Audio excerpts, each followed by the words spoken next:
कैसे हो मेरे सभी भाई बहनों। उम्मीद करता हूँ कि प्रभु यीशु मसीह के अनुग्रह से आप सभी अच्छे होंगे। तो सभी को मेरी ओर से जय मसीह की स्वागत करता हूँ एक बार फिर से अपने चैनल मसीह की बातें में। फिर से हम बाइबल के द्वारा परमेश्वर की इच्छा को जानेंगे कि वो हमें क्या कहना चाहते हैं, जिससे कि हम उनके प्रेम में बने रहने पाएं। तो चलिए बिना देरी किए वीडियो को प्रभु यीशु मसीह के नाम में शुरू करते हैं।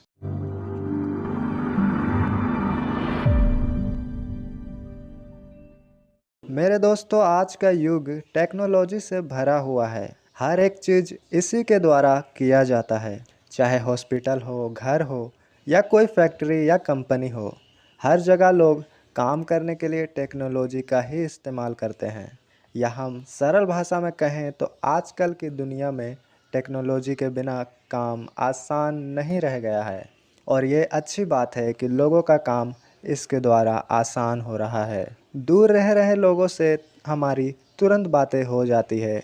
घर के किचन में मसाला पीसने की मेहनत करनी नहीं पड़ती।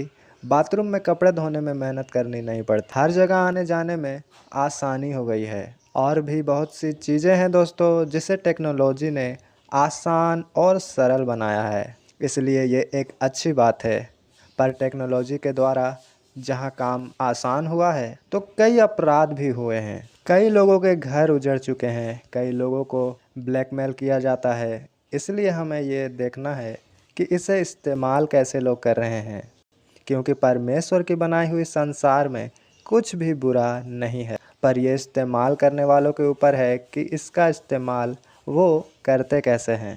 जिस तरह एक पानी को लोग अपनी प्यास बुझाने के लिए पीते हैं और कुछ लोग शराब में मिलाकर नशा करते हैं, तो इससे पानी बुरा नहीं है, इसको इस्तेमाल करने वाले बुरे होते हैं। उसी प्रकार मेरे लोगों, ये हमारा सोच जिसे कई लोग बुरा कहते हैं तो कुछ लोग अच्छा, पर वो ये नहीं जानते कि ये बुरा नहीं बल्कि सोशल मीडिया को इस्तेमाल करने वाले अच्छे या बुरे होते हैं।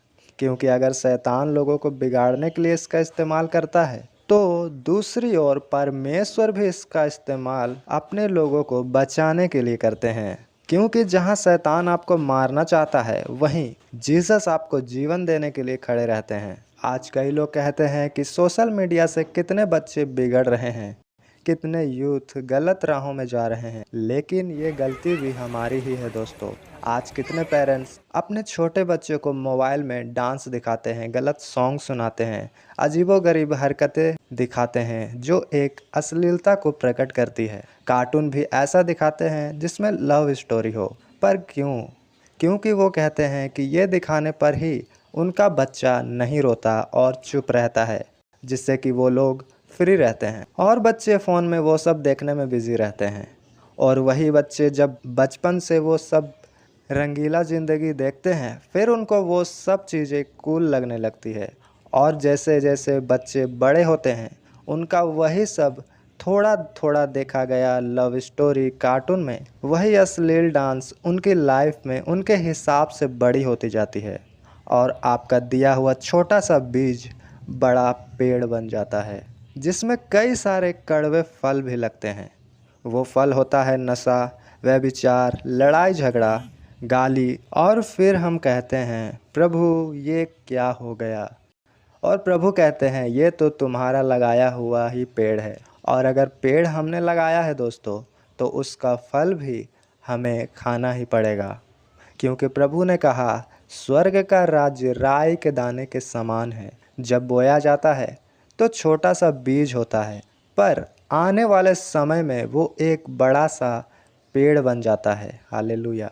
उसे हम पढ़ेंगे मत्ती की पुस्तक 13 अध्याय का 31 व 32 वचन में। वहाँ यीशु मसीह ने इस प्रकार कहा, उसने उन्हें एक और दृष्टांत दिया कि स्वर्ग का राज राई के एक दाने के समान है, जिसे किसी मनुष्य ने लेकर अपने खेत में बो दिया। वह सब बीजों से छोटा तो है, पर जब वह बढ़ जाता है तब सब साग पात से बड़ा होता है और ऐसा पेड़ हो जाता है कि आकाश के पक्षी आकर उसकी डालियों पर बसेरा करते हैं। इसका मतलब है दोस्तों, आपने जो अपने बच्चों को जो रील्स दिखाई, जो अश्लील डांस, सॉन्ग्स, हरकतें दिखाई, उस वक्त आपको लगा कि ये नॉर्मल है, सब चलता है। जैसा कि आज संसार कहता है कि सब चलता है, पर मेरे लोगों सब नहीं चलता है। इसलिए जो आपने बच्चों को दिखाया वो बीज था। या आप दिखाते हो फिल्मी सॉन्ग अपने बच्चों को, तो याद रखो वो बीज है। कितनों के पेड़ बड़े हो चुके हैं, कितनों के घर पे फल भी मिल चुके हैं और कईयों के ऑन द वे हैं, क्योंकि जो परमेश्वर के वचन में लिखा है वो बदलने वाला तो नहीं ही है। चाहे संसार जितना विरोध कर ले बाइबल का, चाहे बाइबल को फाड़ दे, पर सत्य नहीं बदलेगा कभी। पर खुशी की बात यह है मेरे लोगों, जितने लोग सोशल मीडिया के द्वारा बिगड़े हैं उतने लोग आज बचाए भी गए। कितनों की गवाही है ये कि उन्होंने सोशल मीडिया के द्वारा यीशु मसीह के बारे में जाना और पापों को छोड़ के कितनों के घर उजड़े हुए बस गए। कितने लोग मौत से निकल कर आए, कितने लोग आशीषित हुए सोशल मीडिया पर जीसस का प्रचार सुनकर, चर्च मीटिंग सुन के। कितनों के जीवन, क्योंकि अगर शैतान आपको मारने, घात करने और नष्ट करने आया तो दूसरी ओर जीसस भी आए आपको बचाने, ब्लेस करने और जीवन देने के लिए। अगर शैतान आपको नरक पहुंचाना चाहता है तो दूसरी ओर यीशु मसीह आपके लिए स्वर्ग खोल के बैठे हैं। कुछ चर्चेस यूट्यूब पे जीसस का प्रचार डालना नहीं चाहते और दूसरों का विरोध भी करते हैं। उनका ये मानना है कि हम कोई एक्ट्रेस थोड़ी हैं जो वीडियो बनाएं। तो मैं उनको बताना चाहूँगा कि हम एक्टर एक्ट्रेस तो नहीं है, पर हम उससे कई अधिक बढ़कर है, क्योंकि हम है ही राजाओं के राजा के संतान, जिसने आरंभ से ही हमें स्टार बनाया है, हमें अधिकार दिया है कि हम चमके, जिससे कि पुत्र के द्वारा पिता की महिमा हो। पुत्र कौन है? आप और मैं। पिता कौन है? जीसस। और हमें उन्होंने स्टार बनाया है, क्योंकि इब्राहिम को परमेश्वर ने कहा था तुम्हारा वंश तारों के समान होगा। उस टाइम परमेश्वर के दिमाग में ये नहीं था कि तारों के समान गिनती में बहुत वंश होगा, वरना खुदा सर के बालों के समान बहुत वंश होगा कहते हैं।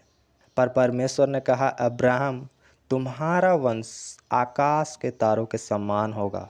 क्योंकि जिस भाषा में रियल बाइबल लिखी गई है इब्राहिम, उसमें तारों को कोकब कहा गया है, जिसका अर्थ है साइन, प्रिंस। वहाँ यहोवा परमेश्वर अब्राहम को कह रहे थे कि तेरा वंश गिनती में तो बहुत होगा ही, और बस बहुत ही नहीं होगा, बल्कि वो सारे लोगों में से चमकदार होगा, प्रिंस के समान होगा। मतलब यीशु जो राजाओं के राजा है उसका बेटा होगा। क्योंकि जब पुत्र चमकेगा तो लोग पिता का तेज भी उसमें महसूस करेंगे, और इसलिए यीशु मसीह ने कहा पुत्र के द्वारा पिता की महिमा होगी। हालेलुया। लड़ाई में इस्राएली लोग हार जाते थे जब मूसा थक कर अपना हाथ स्वर्ग की ओर उठाने से नीचे कर लेता था, पर वहाँ मूसा के हाथ के नीचे 2 पत्थर रख दिया। इसका मतलब उन्होंने वहाँ टेक्नोलॉजी का इस्तेमाल किया, और शैतान ने भी उस पत्थर का इस्तेमाल किया और यीशु मसीह को रोटी बनाने को कहा। तो इसका मतलब ये नहीं कि पत्थर बुरा है, पर बात यह है कि वो किसके हाथ में है, मूसा के हाथ में या फिर शैतान के। हालेलुया। इसलिए जिस जगह शैतान लोगों को बिगाड़ना चाहता है इंटरनेट के जरिए, हमें वहीं जाके प्रभु यीशु मसीह का प्रचार करना है, जिससे कि परमेश्वर भी अपना काम करे। और जितने लोग इंटरनेट पर चर्च मीटिंग डालने के खिलाफ बातें करते हैं वो स्पिरिचुअली कमज़ोर हैं, क्योंकि जब गिदोन को यहोवा ने इस्राएलियों के लिए खड़ा किया था कि वो उन्हें बचाए, तो सबसे पहले गिदोन को यहोवा ने ये कहा था कि उस स्थान में जाकर जहाँ बाल की और असेरा नाम देवी की पूजा होती है, बाल के मूर्ति को गिरा दे, असेरा को काट के जला दे वेदी में, और उसी स्थान में एक नई वेदी बना जो यहोवा के लिए हो, उसमें अपना भेंट चढ़ा। और ऐसा ही गिदोन ने किया भी। उसे हम न्यायों की पुस्तक 6 अध्याय का 26 वचन में वहाँ इस प्रकार लिखा है, और उस दृढ़ स्थान की चोटी पर ठहराई हुई रीति से अपने परमेश्वर की एक वेदी बना। तब उस दूसरे बैल को ले और उस असेरा की लकड़ी जो तू काट डालेगा जलाकर होम बलि चढ़ा। क्योंकि यह बिब्लिकली है मेरे दोस्तों कि जिस जगह शैतान का गढ़ मजबूत है, हम वहीं जाकर अपना जीवित परमेश्वर का काम करें। उनका प्रचार करें। इसलिए यहोवा ने कहा, उसी स्थान पर यहोवा की वेदी बना। हालेलुया। इसलिए आप भी इंटरनेट में जाके यूट्यूब पे, फेसबुक पे और इंस्टाग्राम पे खुलकर जीसस का प्रचार करें, जिससे कि बाल की शक्ति मुंह के बल गिरा दी जाए। जहां बच्चे, बूढ़े, जवान सब परमेश्वर को जाने, उनको विश्वास करने का मौका मिल पाए। आज जितने पेरेंट्स अपने बच्चों को डांस, म्यूजिक, गलत कार्टून्स और रील्स दिखाते हैं, तो बुरा परिणाम के आने का वेट ना करें। आज ही उन्हें यह सब दिखाने से सावधान हो जाएं। और बहुत सी बाइबल की स्टोरी, कार्टून है, जीसस सॉन्ग है, मूवी है और भी बहुत कुछ है, वो सब बच्चों को दिखाएं और उनका भविष्य खतरे में जाने से रोकें। तो उम्मीद है कि आज हम सब ये जान गए हैं कि अपने चर्च की मीटिंग सोशल मीडिया पर डालना बिल्कुल सही है, और जो इसका विरोध करते हैं वो खुद आजकल की सारी टेक्नोलॉजी इस्तेमाल करते हैं जो संसार में है। उनके पास महंगा बड़ा फ़ोन होगा, गाड़ी होगा, घर में सारा कुछ इलेक्ट्रॉनिक का सामान होगा, पर फिर भी कहेंगे टेक्नोलॉजी इस्तेमाल नहीं करेंगे, हम परमेश्वर की वीडियो इंटरनेट पर नहीं डालेंगे। और दूसरी बात कि हमें बच्चों को जीसस की वीडियो दिखानी है, जिससे आने वाले बच्चे एक परमेश्वर के करीब रहने वाले हों। तो आज के लिए इतना ही। हम फिर मिलेंगे किसी और वीडियो में परमेश्वर की अगुवाई के साथ। तब तक के लिए पिता परमेश्वर का प्रेम, प्रभु यीशु मसीह का अनुग्रह, पवित्र आत्मा की सहभागिता हम सभी लोगों के साथ में प्रभु यीशु मसीह के दूसरे आगमन तक होती रहने पाए। आमीन। सबको जय मसीह की।